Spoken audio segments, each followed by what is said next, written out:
te dzīvoja un strādāja medicīnas profesors Pauls Stradiņš. 30 gadu neatlaidīgā darba viņš atdevis tautai un zinātnei. No viņa savāktajiem sakopotajiem eksponātiem Rīgā iekārtots Padomju Savienībā pirmais medicīnas vēstures muzejs.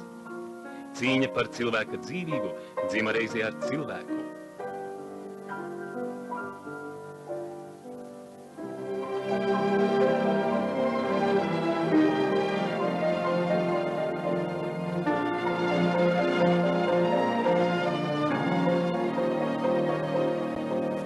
Pienāca laiks, un medicīnas brīnumi kļuva pieejami visiem.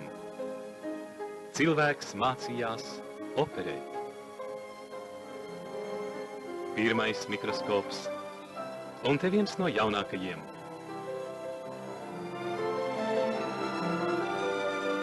Piepildās Mendeļieva vēlējums, zinātnes sējums uzzeļ tautas pļaujai.